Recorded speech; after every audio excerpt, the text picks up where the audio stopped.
Suscríbete a nuestro canal y activa la campana de notificaciones.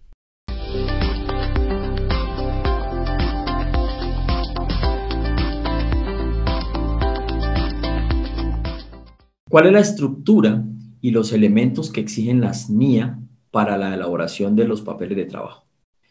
Esta pregunta es muy interesante, primero que todo porque cuando a mí me preguntan mucho cuando yo estoy hablando de NIAs, cuando estoy impartiendo alguna cátedra de NIAs, me dicen, bueno, ¿y dónde están los papeles estándar de NIAs? No es que existan los papeles estándar, realmente NIAS no se va a esa estandarización. Vamos a ver por qué en esta pregunta. Pero lo importante es que sí exige una información, una estructura general para elaborar esos papeles de trabajo. Entonces, nos podemos remitir a la NIA 230, ampliando un poco lo que comentábamos anteriormente, y dice, estructura, contenido y extensión de la documentación que sea suficiente para que un auditor experimentado sin previo contacto con la auditoría pueda comprender. Es decir, me dice, mire, la documentación de auditoría debe tener una estructura suficiente para que un auditor que no haya tenido contacto con la auditoría pueda comprender lo siguiente. ¿Eso qué significa? Básicamente que los papeles de trabajo deben hablar por sí mismos.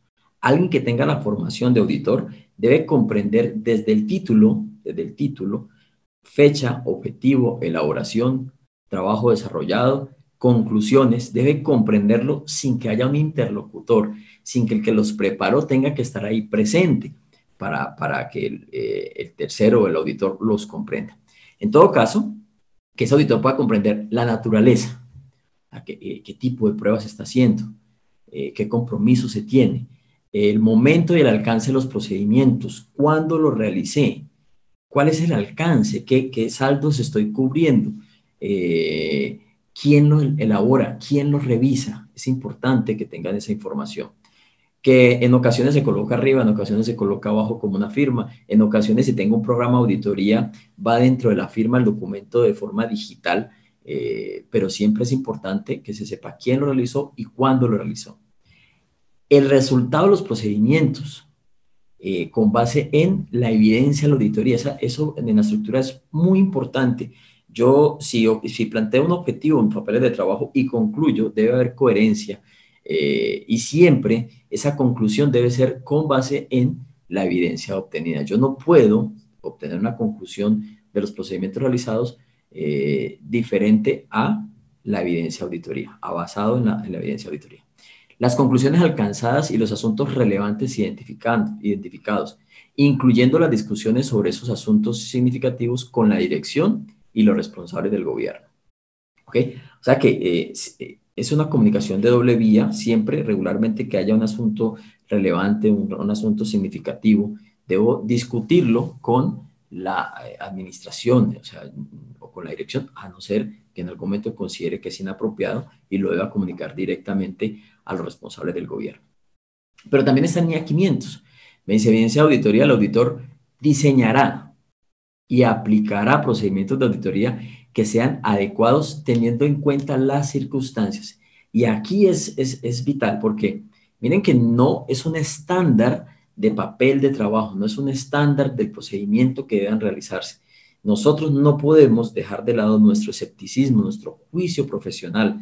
Recordemos que juicio profesional es todo ese conocimiento, todas esas habilidades que hemos adquirido o bien en la formación o bien en la experiencia, en el conocimiento del cliente. Entonces, estos procedimientos, como son teniendo en cuenta las circunstancias, es decir, son diseñados a la medida, pues los papeles de trabajo, si bien podemos partir de unos estándares, no podemos quedarnos en los estándares, tenemos que ir ajustándolos a nuestro cliente y a nuestro compromiso, al alcance del compromiso, con el fin de obtener evidencia suficiente y adecuada.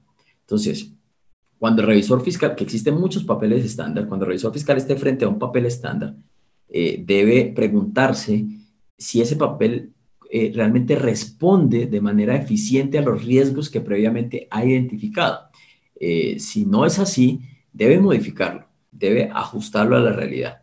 Ahora, si también en algún momento el papel es demasiado extenso y tiene información adicional que no necesariamente responde a ese riesgo, pues también debe ajustarlo, porque recordemos que el revisor fiscal en sus procedimientos en cuanto a estado financiero debe ser eficiente, eficiente y los tiempos que sean la evidencia justa y lo que se necesita, suficiente en términos de cantidad y adecuado en términos de calidad. Entonces, si juntamos estos dos, ahí tenemos un marco complementario respecto de los papeles de trabajo. No hay documentos estandarizados, papeles de trabajo estándar que yo deba considerar. Hay modelos que puedo llegar a seguir en algún momento como evidencia de auditoría, sobre todo en indagaciones a la administración y demás, pero cada auditor debe ir desarrollando sus papeles de trabajo de acuerdo al compromiso.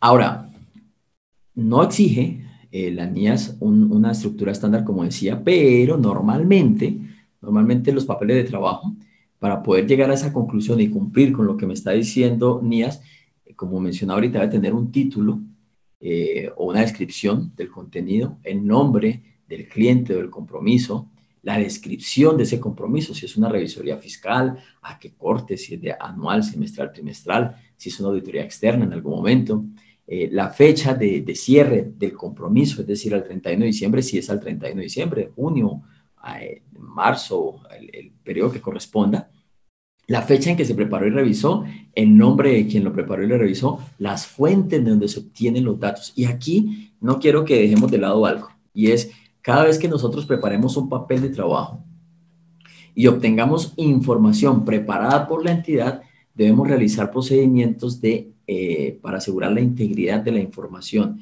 Es decir, ¿quién me entregó la información? ¿Qué procedimientos realicé yo para poder asegurar que esa información no tiene errores de integridad? Es decir, que no le han quitado nada, que no le han adicionado nada, que no le han modificado algo para que pueda alterar mi conclusión sobre el saldo de cuenta o sobre el procedimiento que estoy realizando. Bien. La descripción del trabajo efectuado. Es muy importante que diga qué trabajo se realizó. Se solicitó la información, se pidió la información, se trabajó, se analizó, se llegó a esta conclusión. Siempre los pasos son muy importantes. Ahora, en ocasiones los pasos van descritos en los programas de auditoría. Bien, en ocasiones van dentro del papel de trabajo. También se trata de ser eficientes y no ir a repetir la misma información en el programa de auditoría y en los papeles de trabajo. Las marcas de auditoría, muy importantes, sobre todo en los papeles que realizamos de manera digital. Algunos optan por colocar textos o los comentarios que nos permite Excel, Word y demás, PowerPoint y demás. Otros optamos por colocar marcas referenciadas, entonces una hoja de marcas. Ahorita mostramos un ejemplo de esas marcas, cómo podría documentarse adecuadamente. Y la conclusión, como mencionábamos ahorita, que no sea ajena al objetivo trazado, que sea coherente con ese objetivo trazado.